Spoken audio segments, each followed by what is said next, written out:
Coming to you straight from the Rio Grande and beyond. Broadcasting to the four corners of the globe. So grab your seat, your coffee, or your sundowner. Okay, everybody, here we go. On point, as always. This is Gloves Off. Gloves Off.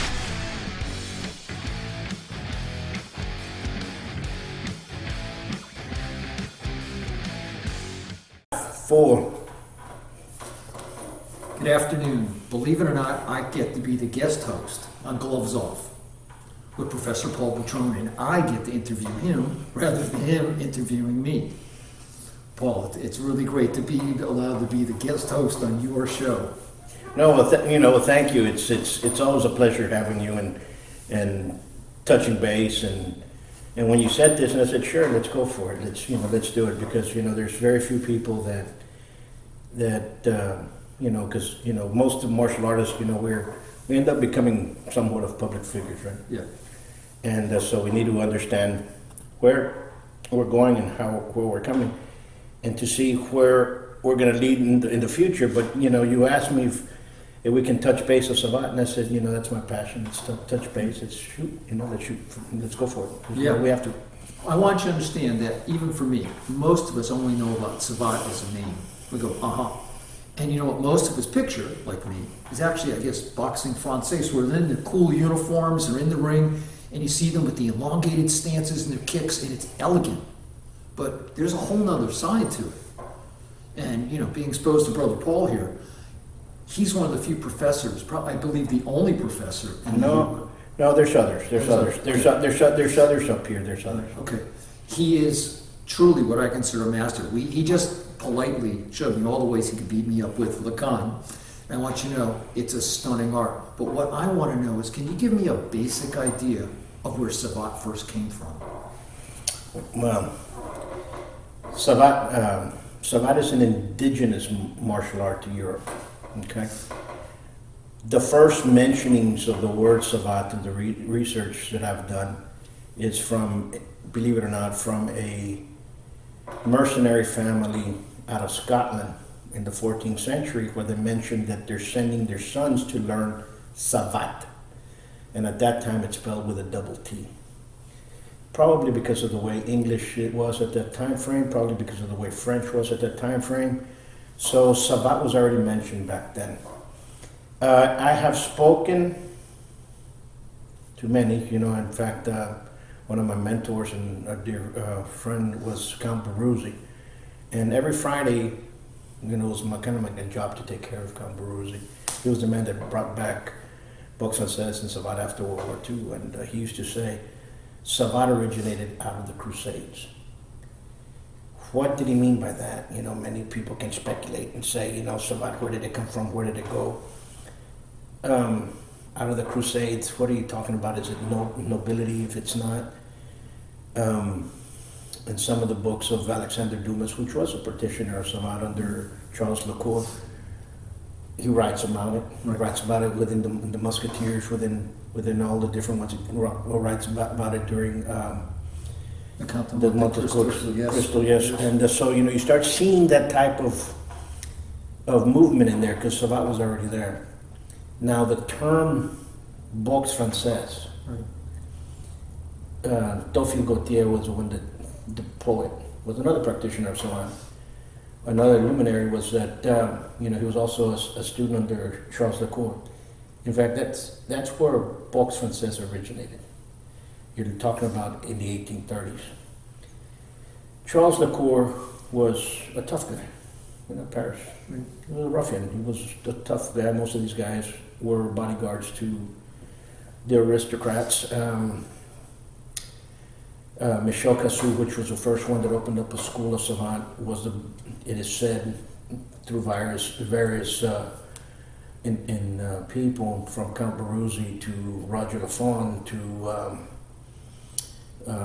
Silvani, which I hold to be the ones that actually knew more of the history that was told from person to person. And he was the bodyguard to the Duc d'Orléans, which was supposed to be the next king, right? And so they gave him a different type of notoriety, right? In the 1820s, there was a fight amongst the champion boxer of London through Lord Seymour, which had a house in Paris, and Charles LaCour, and they brought in a person by the name of Owen Swift. LaCour won. He beat Owen Swift, but Swift broke his nose. And when he broke his nose, he said, "You know what? I want you to teach me how to box." And people say, "Oh, it's because Savate didn't have close hands." No, they did. They didn't have what they had in boxing. Right, the art of boxing. You know, they had close hands. They had a machete. They had to hit. And so he went and he studied boxing in London for 3 years in the club of Owen Swift. He came back and he named it Adresse Parisien. Okay, from Paris itself, Adresse Parisien. So he mixed what he had learned in boxing with the Savate, and he opened up the school. Everybody liked it. Well, his brother Hubert LaCour, which was another ruffian, he was credited to Lacan. Okay, they would teach the military side, the officers around that Napoleon was gaining steam, was growing at that time frame.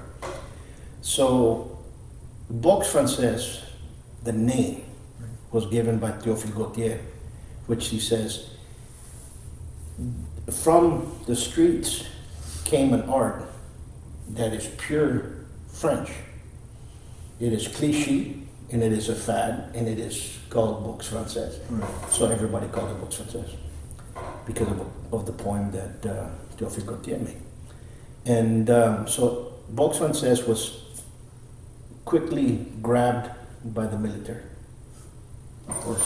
So if you were an officer in the French army at that time, you learned Boxe Française.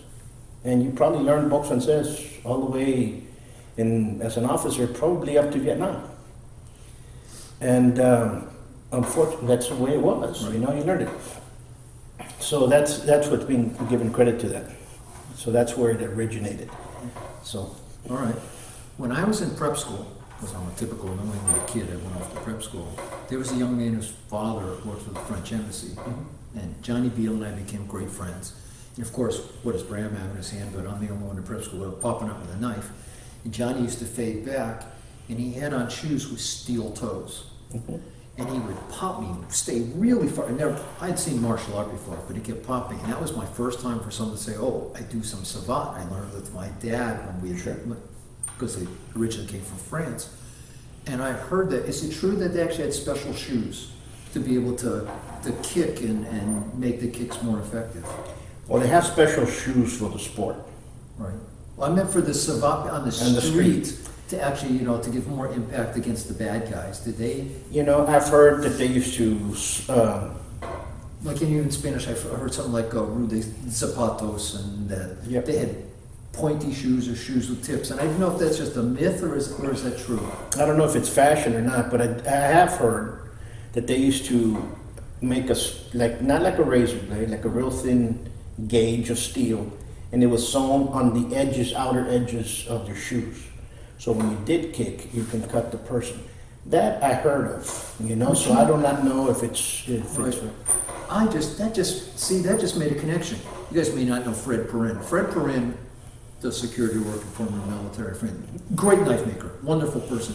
But his security teams, they used to split their shoes, the front of their shoes open, and insert a metal disc, put it back together, and he showed me they could actually break champagne bottles. And if you've never broken a champagne bottle, and I went, what idea? They got that, I would assume, from Savate. He didn't just dream that up. That sounds like something... Probably.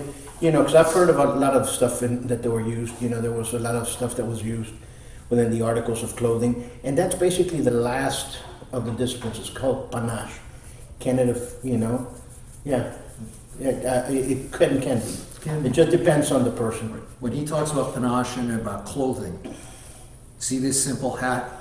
he showed me a flack with the hat because it had stuffing in it, and I'm amazed because Savate actually has a whole street combative side to it that most people don't know about. Absolutely, both Savate and Boxe Française, you know, the mother arts of what is known now of Boxe Française Savate, which is a sport. Boxe Française Savate is a sport. But Savate and Boxe Française had both the ring aspect to it as well as the street aspect of it. And people do not know that clubs of Savate were part of certain communities.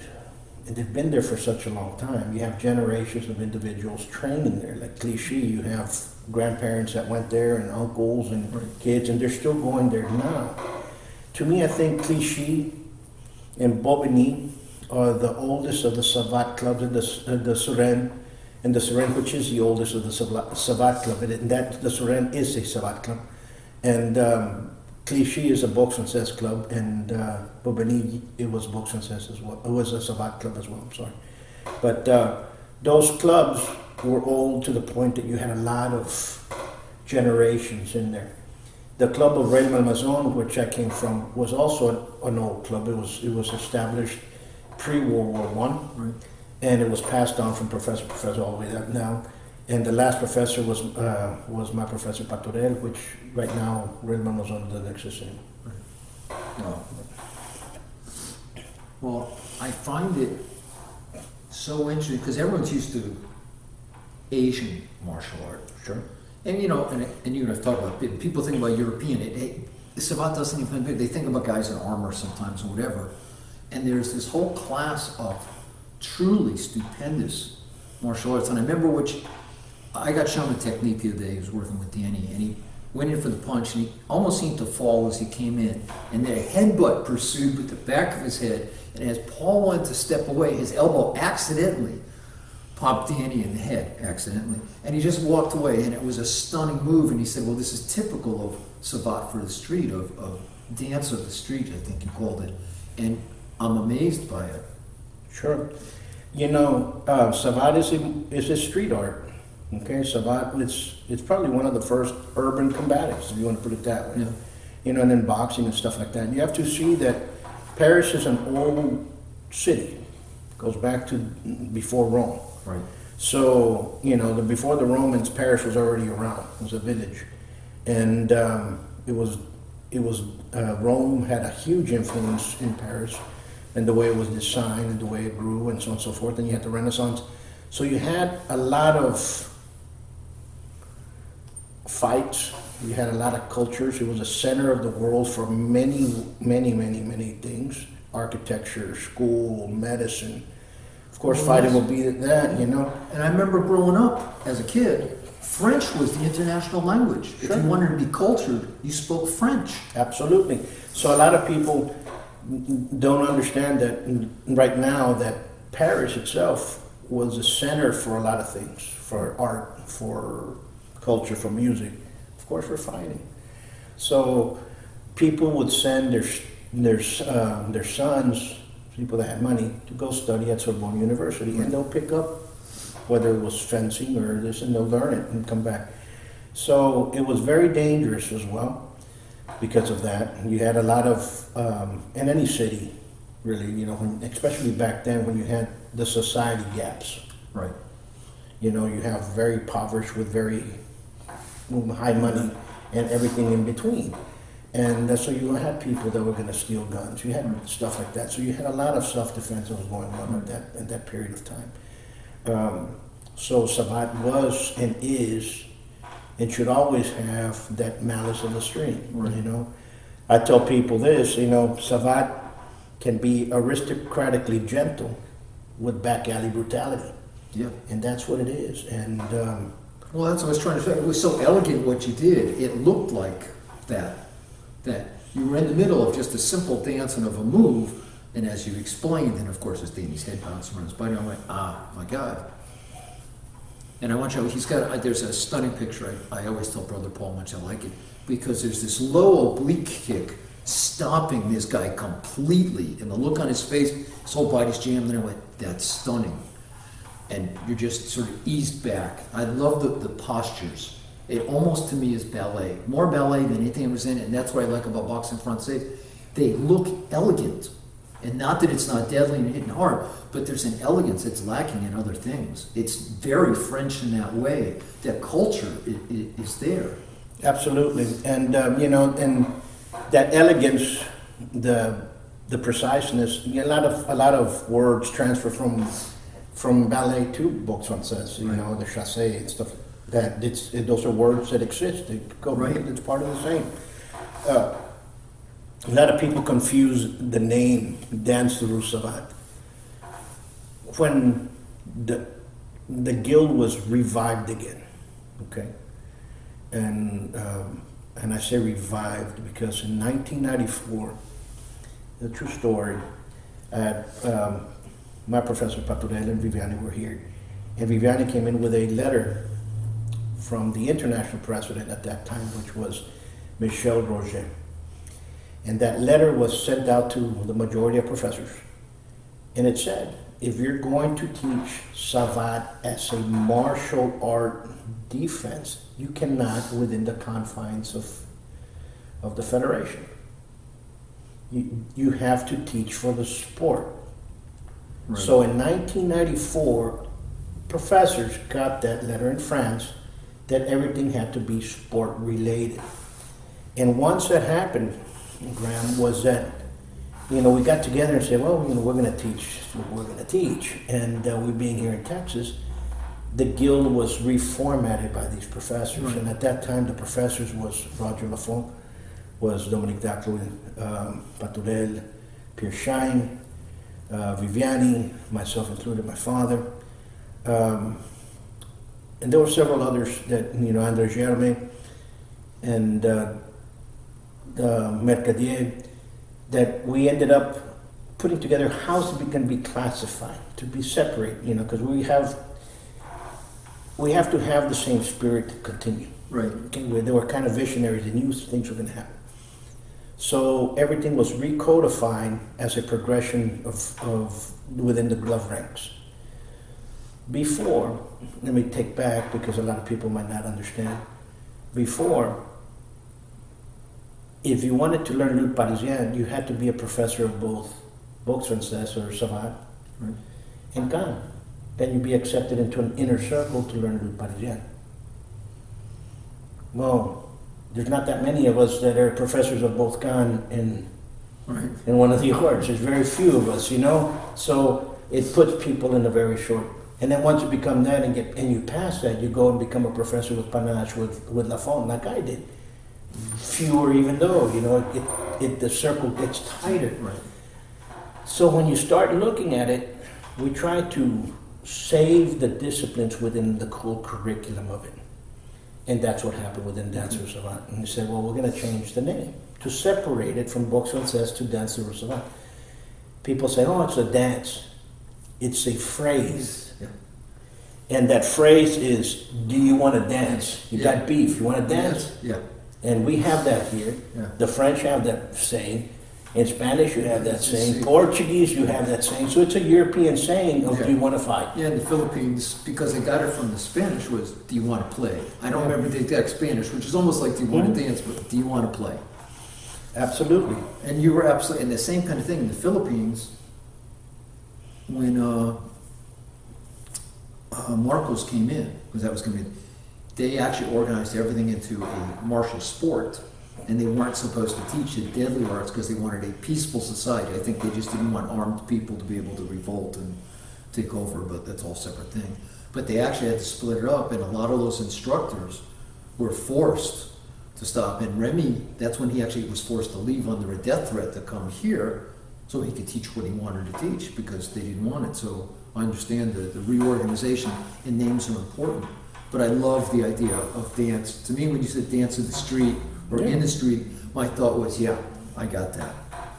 And that's where it comes from. That's where the name comes from. From that international phrase of, do you want to dance? You want to hear? Here I am. Off the wall question. Sure. People are going to go, most people, when you think about a certain time period, and Richelieu and the whole group over there, no one talks about, the English have no special name for the guys who guarded the king, really. They're not known. But the musketeers, the French musketeers are known. Did they have anything to do? Did they train Savate? Because I've seen stuff that they try to do realistic, and they're fighters. They're not just we're dabbling around. And that whole thing, because again, the musketeers have an elegance that no other fighters have. Do they have any part of Savate with them? Were they trained in Savate? Or an earlier version of Savate? Probably so. Now you have to realize that Alexander Dumas was a Saboteur. Right. So he did books françaises. Right. Oh, And good. so- Yeah, exactly. So, His stories so his story's going to have right, but I Savate. mean, actually that makes sense. Probably if he wrote about it, he did it, they probably trained in it. But that's the romantic image. Right. When you think of the swashbucklers and the guys with elegance when they fight, even though they're rough and tumble, and let me tell you how rough and tumble this guy in front of me is. That's what I get the image of. And so for me, when you talk about it, it almost brings it to life. It's like watching a romance novel come to life. Romance of that time period. Absolutely. So did they train in it? Probably so. You know, Savate's been around, like they said, the earliest writings is in the 14th century, and Right. in that book from Scotland. Now, would they have it? Yes. You know, Count Baruzzi used to say that it came out of the Crusades. The Templars came out of the Crusades as well. Right, You yeah. know what? You know, they were bad fighters Right, as well. You know, absolutely, yeah. and to be a knight in those eras, you had to be a tough cookie. You know, and it just depends on which order it came from. Let me put it to you this way: in 1850, General Jappy, which was sent out by Napoleon, to go look and study the ethnic fighting systems of the people around. Right. He would document the ethnic fighting around, from the Marquise Islands to the Philippines to Tonkin, and on the other side, I have a postcard of 1888, teaching the Tonkinese, which is Vietnam, Right. boxe française. Yeah. But Jappy writes that in 48, you're talking about 1848, the Pekingese were sending their sons to learn boxe française from the school Right. because their martial art was very dance-like and less violent. So that's Peking. Yeah. That's Kung Fu. That's where Yeah. all these Kung Fu styles were supposed to come in. Now, throws a question. They were already teaching boxe française in Peking in the 1840s. So, Yeah. what stayed behind? What arts came up after that? What influence did boxe française Right. have to those arts back then? Probably a lot, but a lot of it is not given credit. Right, and that's why when we talked about it, the idea that France, of all the countries, Spain conquers this great stuff, little Portugal conquers great stuff, and the Pope splits the world behind them. But culture that spread there, everyone wanted to emulate the French, from food to art to dance to even fighting. And people don't understand that. And talk with you, it puts more peace to it, that French culture within all of it was spread around the world. Because if you wanted to be classy, you did what the French did. You know, for all the people joking about, oh, the French, well, you know what? The French have a very serious part of history and affected all of us. Absolutely. West Point had a boxe française club in the 1800s, the Victoria era. Mexico Military School in Mexico City had a saboteurs were used by the police in Brazil to teach them how to combat against capoeira in pre-World War I. So Savate has had a huge impact in the martial arts. Because if you really talk to martial artists, my brother, is when you talk to individuals that have been in our serious martial art players. I'm not talking about the individual that holds a black belt in the corner chopping block school.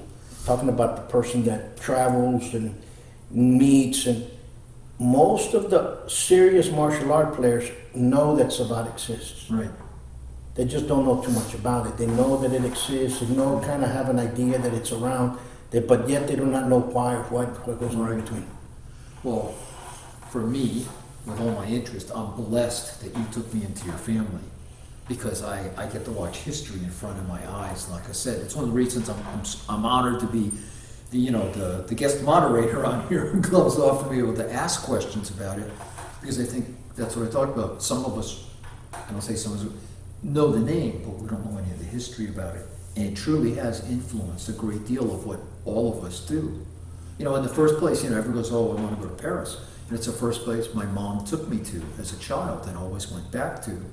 And I always went to, share my arts back there, and especially because I could also, went to Millipole. But I loved going there. And a little aside, I'm aghast at what happened to Notre Dame. I love Notre Dame. I used to love staying out, go walking around it. I cannot believe, because that's a part of history that should never have been forgotten. And the symbol of Notre Dame, people don't get it. It's French, and it's embedded in everybody's cultural icon. We all know what Notre Dame is.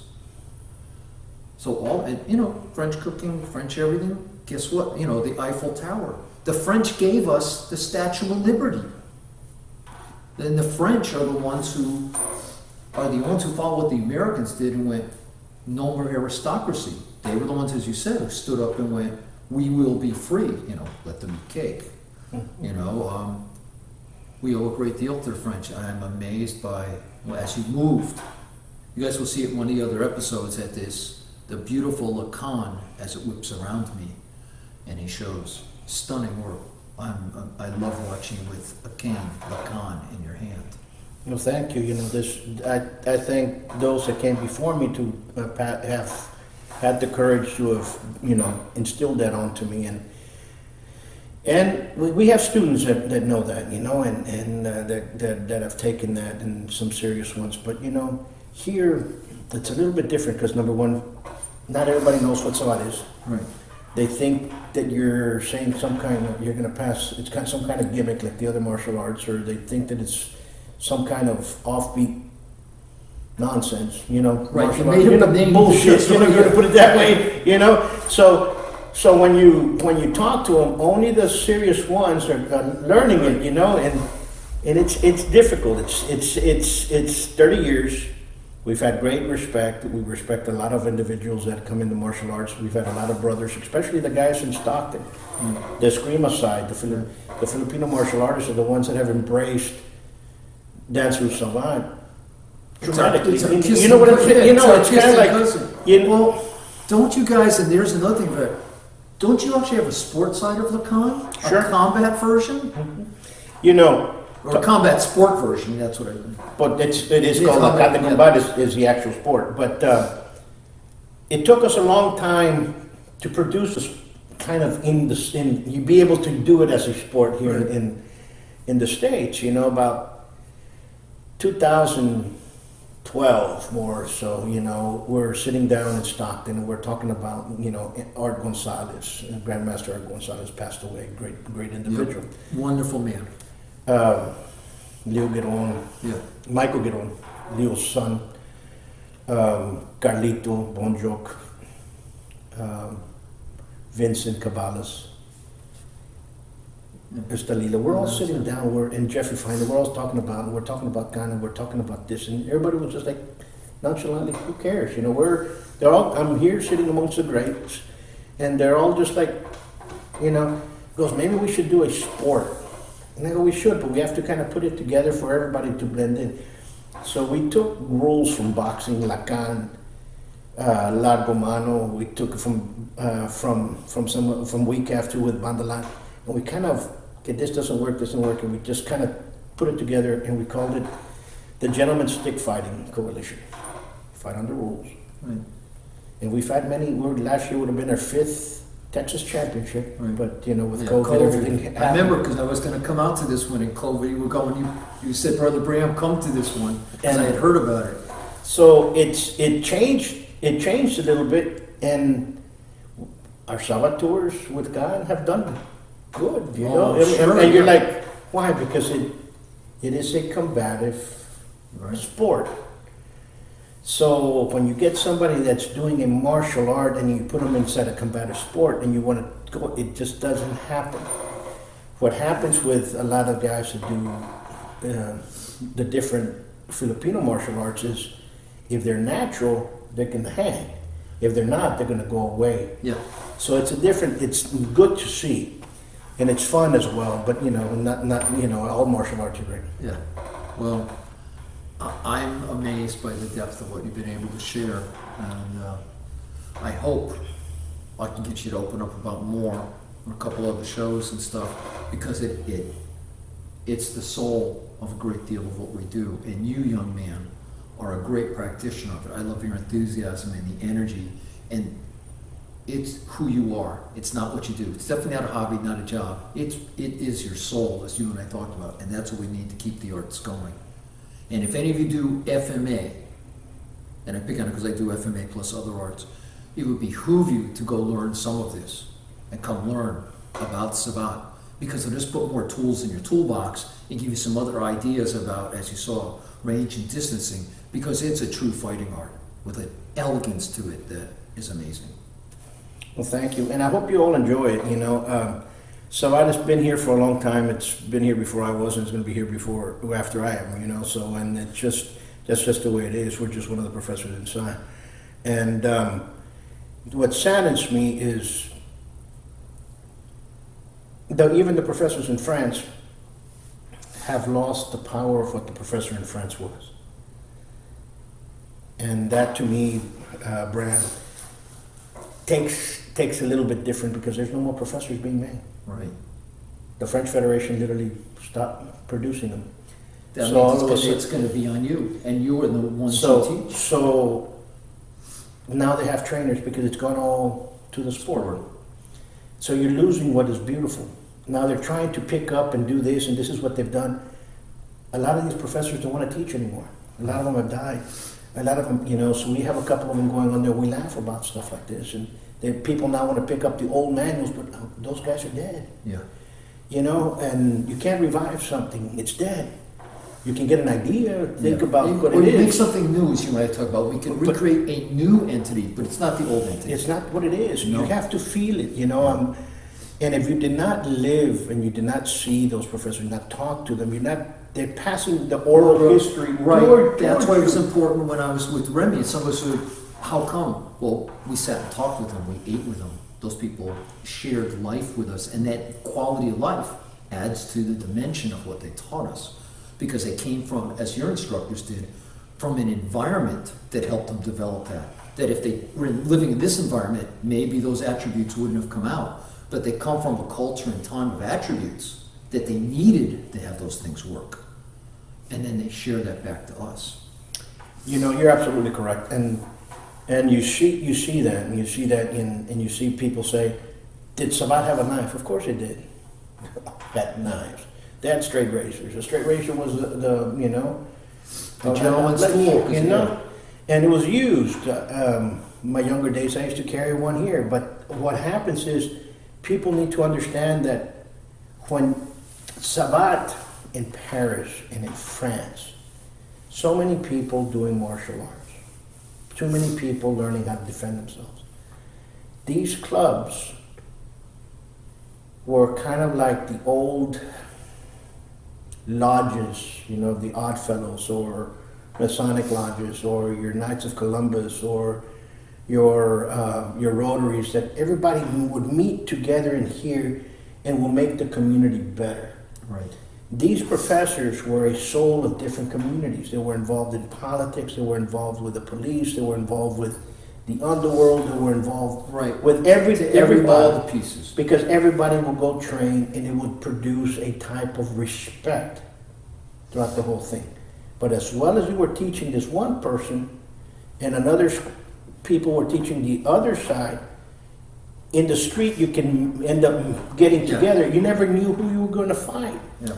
So a lot of these clubs that have been there for a long time would have what I call, and what we've coined, regional kicks, regional techniques that were particular to that one club. Right.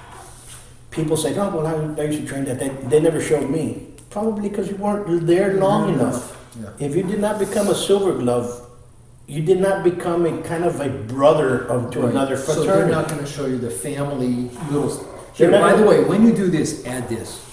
And so they'll teach you, but until you became a silver glove, the rest of the silver gloves, not only of there, the rest of the silver gloves in France kind of embraced you as a brother. Yeah.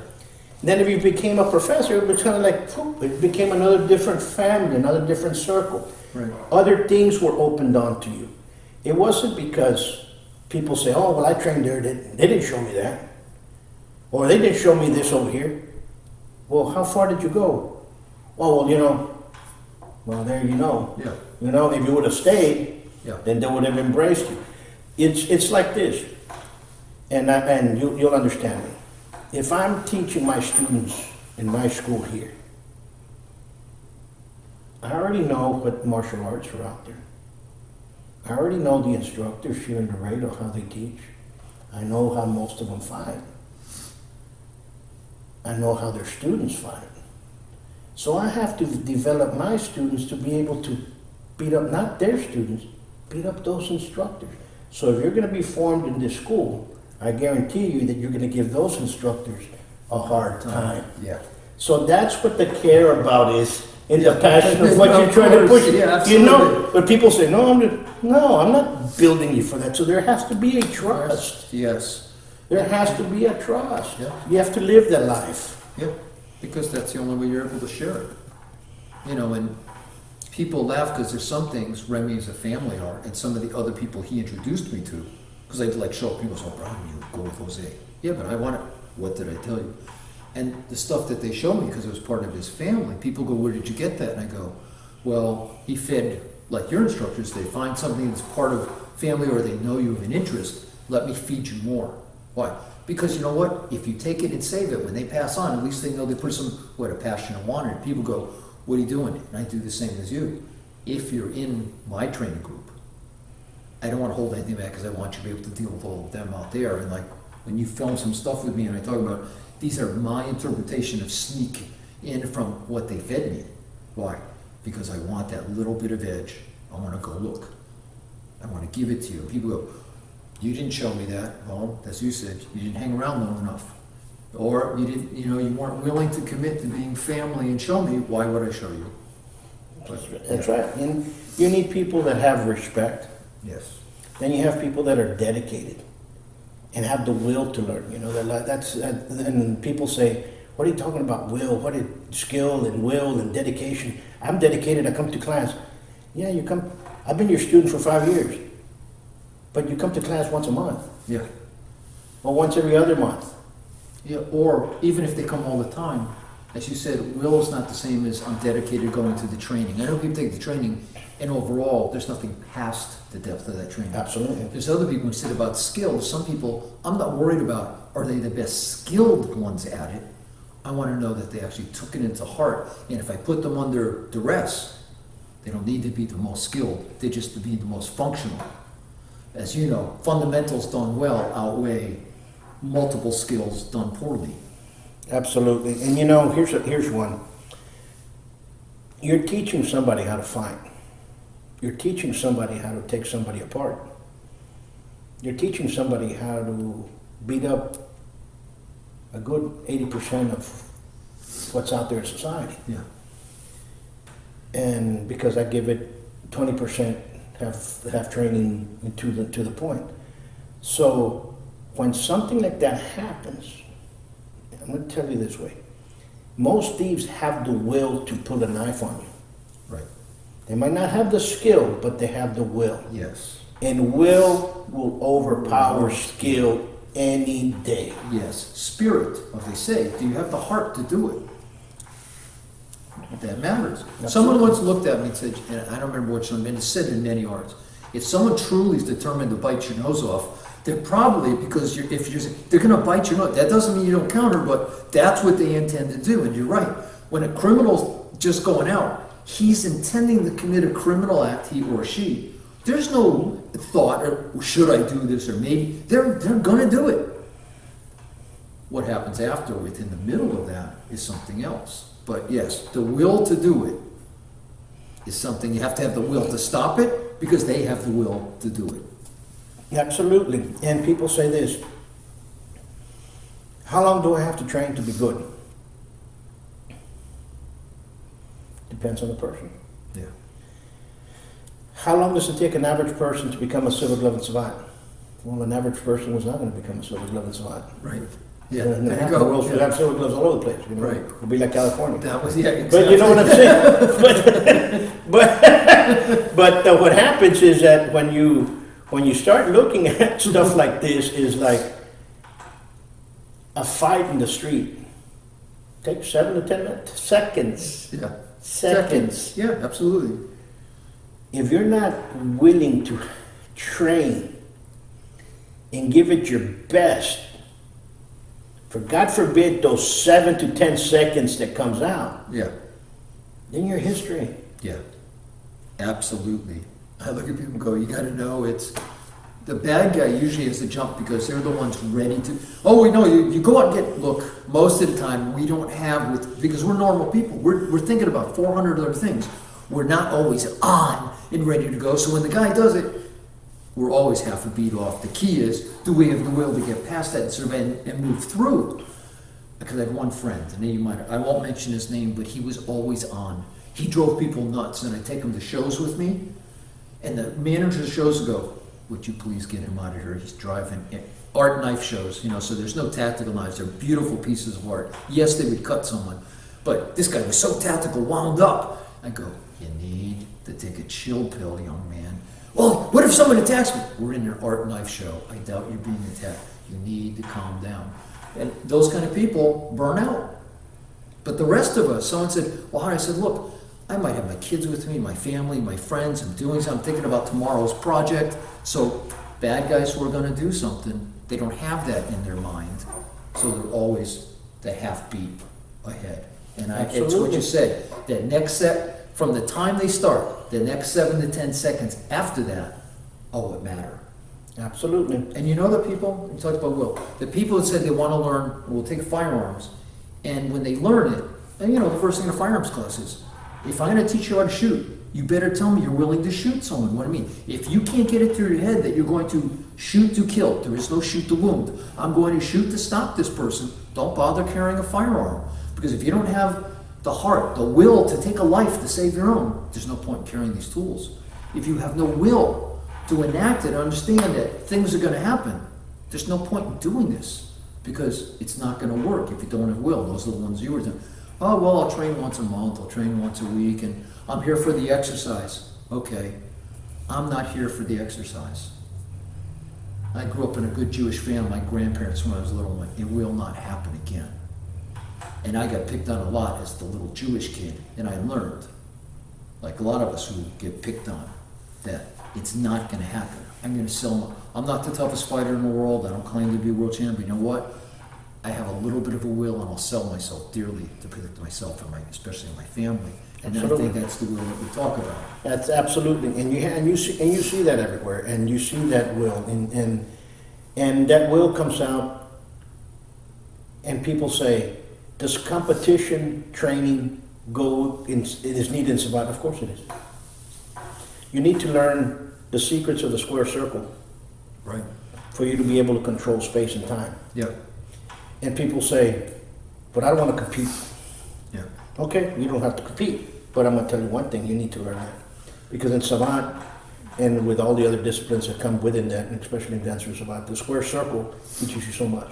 Yeah. Yeah, because it's not competing. Sparring is the only way we can apply what we want without killing each other. Absolutely. And understand distance and timing and where we are. And when you see that, you need to understand that. There's a lot of stuff in there. There's ring savvy. You want to compete, you want to go that route, it takes a different person to go in there. Yeah. Not everybody in the club's going to fight in the ring. Yeah. Okay? Not everybody. It takes a different person. So you can't really teach the ring when you're teaching a class. Right. The mentalities skip on each other's heads. And usually people that you're going to have people quitting or everybody quits. Right. Right? So you have to teach those that are going to fight separately in the competition, then those that are learn it as a self-defense portion of it. You have to, because the mentality skip, even though people will say, no, it does. And that's just the way it goes, you know? And when I tell people that, they've laughed, and I said, and again, I'm separating sparring and application of learning from learning to fight in a ring as a, as a fighter, that I need some practice, but you can't make a fighter out of someone who doesn't want to fight. Absolutely. A sport type fighter of Absolutely. any level. And you can't take that sport fighter and turn them into a street person, because a lot of them don't, that's not, I once had 2 champions look at me and I said, well, can I use what you're doing in the street? It doesn't need practice. And I go, why would I fight in the street? I could get hurt. And these were slamming jammers in the ring. These were full contact fighters, and they had the same attitude of a lot. That's why these big professional fighters have bodyguards, because guess what? They need someone who's willing to do the opposite end of what they do. And talking about bodyguards, saboteurs of both spectrums of books that says that were used for all kinds of vocations. Right. Bodyguards were one of them. And in Paris, Probably the enforcers, too. enforcers as well, And in Paris, you had guys that you knew that they were the enforcer for the local Huey, and then you the local mob. They were the enforcers, and you'll see them in the streets, and they'll give you thumbs up, and you don't need anything. They had that respect because you were respected as a silver glove. He's a silver glove in the ring, he's a silver glove over here. He's a professor, he's a monitor. They had that respect. There was a difference. It was, and you have to earn respect to give respect back. Yes. And in Savate, you earned it. Not because of what you were wearing. Because you of earned what you it. did. And because you were tested all the time. And in other arts here, you're not tested. I like MMA and those guys. I was going to say, that's like judo. If you don't actually do it, I grew up in wrestling in school and stuff. Not that I was great, but I wrestled and I did some judo.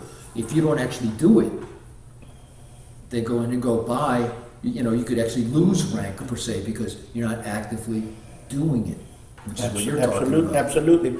So that respect is very much ingrained in Savate. You start learning the respect in the school when people start coming up through the training, through the ranks, and there's that aura, but there's a respect because you are able to do it. It's not a respect that is forced upon like in other arts. You have to respect the government. No, this is a respect that is embraced. And even though it's a brigade system also, but that's just the way it is. Yeah. No, and I think you've heard me, as some of us, because I know you do the same thing. I tell people, my name, Bram, works really well. Well, sir, what I want is respect for what I do on the floor. If you no respect for what I do on the floor, I don't need I don't need the title or anything else. It's not the title that makes me, it's the me that makes me out there. Absolutely. And in Savate, you have different ranks of instructors. Right. The highest rank is professor. Then you have, below that it's monitor, and then aide monitor, and you had initiador, and you had coach. Coach I brought into Savate, into the arena in 1991. And because of that stuff that I was doing, I was given a gold medal by the International Federation because I brought the coach in because we had to embrace people that really wanted to teach. Right. And nobody was there, so how can we get those people to start pushing it forward? Not only in France, in the other countries that were out there trying to expand the art, right? So we have to leave somebody behind. It's very hard to teach in Mexico when you're not there. Right. It's very hard to teach in Brazil when you're not there. So you have to leave somebody Who's going to be the focal point, the POC, the point of contact, to absolutely keep this stuff going. right, absolutely, and that's just the way it is. But the professors understood that there's an honorary term called math. It is not given; it is earned within the community of the professors. Right. You become math. And people would say you become a math when you became a professor of all the disciplines of Savate. Yes, but it's still amongst the community of the professors. Right. And right now it's sad because you have a lot of professors now. In 2012, I did a documentary, and there was 56 living professors. And I did a documentary with 45. Now there's a couple of them that have passed on, probably about 6 have passed on. A couple of great friends, normal. And some of them are coming back to teach, some of them are teaching other arts. But the consensus is, we're going to keep on teaching what we were taught. regardless of, we need the federation for the competition and for them to allow us to teach. Right. Now, And, think about some of that too, because that goes on with some of what's going on in politics everywhere. Let me give you permission to do this. Well, what do you mean permission? We started this without your permission. Why do we need permission? And I'm always scared when organizations and governments take over and start setting up rules and go, excuse me. Without us, you wouldn't have been there in the first place, and now you're going to tell us who and what we can do and who we can teach, and we have to follow well, we don't want you to teach this part of it anymore. Yep. For me, when I come back with Blade, there's a lot of places I wasn't supposed to, and the way I got away with it when they bring me back to the Philippines and teach is, I'm not Filipino. Because there's an awful lot of Filipinos who were not teaching it, they weren't allowed to, they were told not to. And same thing when, just an offside, when they needed me to guard Rabbi Weiss, and they said, how Jewish are you? I said, what do I mean? They go, well, you have to be Jewish, but if the rabbi says, don't do this, and we, the temple and the government, say, we need you to guard him no matter what he says. And I go, well, I don't get it. He goes, what if he says, I will excommunicate you unless you follow me? He goes, well, that means nothing to me. They went, exactly. Your loyalty is us paying the check, and your job is to guard him no matter what, which is what we actually need. Is people go, my loyalty is not to the organization, it's to the freedoms and what these arts have given us and the soul of the art. And we can't lose those professors. You have to, we have to grab those energies from them. And that's why it's called the International Guild of Dancers, like a guild. Yeah. All professors have their own ability to do what they wish to do. Right. To govern over their schools in the way to do it.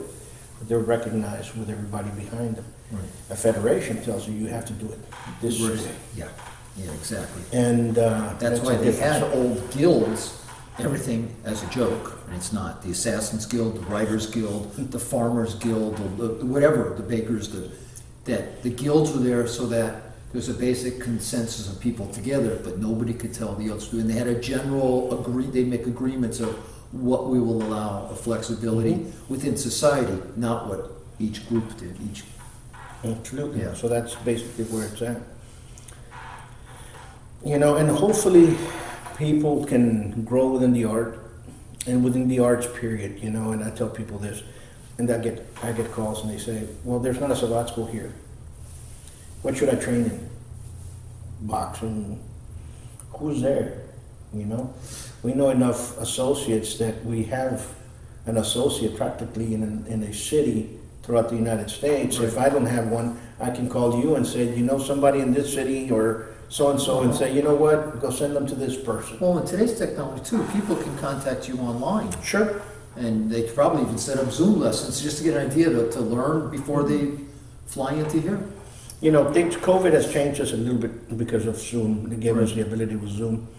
And we've done that. So, folks, if you guys want to call and you're out there, give me a call. My number is very simple. It's in here. I'll give it to you right now. It's 956-401-4868. My email is buitronacademy2012@gmail.com. If you like these videos, click and share. And I want to thank Grandmaster Frank for asking me these questions, because I'm usually very recluse about it, even though I've written 14 books on the matter, And usually you're the one in front of the microphone over here directing the questions. So. You don't have someone doing it. So I got to be the moderator and gloves off. I might be the first one. Yeah. Ooh, cool. So until next time. Okay. Peace. Be safe, all of you. Ooh, I was Today, in America, more than 5.5 million men, women, and children train in a martial art regularly. Buitron Academy has been serving Laredo for over 30 years now. Our adult classes are geared for producing the best in you, teaching you street-ready techniques. With the arts of Savate and Kenpo, you'll learn the traditions of these sciences of combat, as passed down professor to student. Hello, my name is Stephen Plank, and to whom this may concern. Professor Paul Buitrón is an outstanding human being and a close friend of mine, where his martial art prowess and skill is unequal to his humanity. His teaching capabilities are what one would expect of someone from his caliber. I've been in martial arts since I was 9. I'm 65 years old now. However, if I had a son or daughter who needed to learn self-defense, anti-bullying techniques, and/or gain a higher level of skill in fighting, and in which I could not instruct, then Professor Paul Buitrón would be my choice. His martial understanding of his savate is higher than anyone else I have met. His pedigree is impeccable. He comes highly recommended by myself, Guru Stephen Frank. Thank you very much.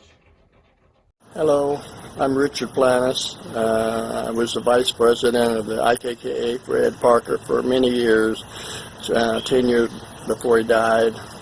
And I still travel the world teaching all over.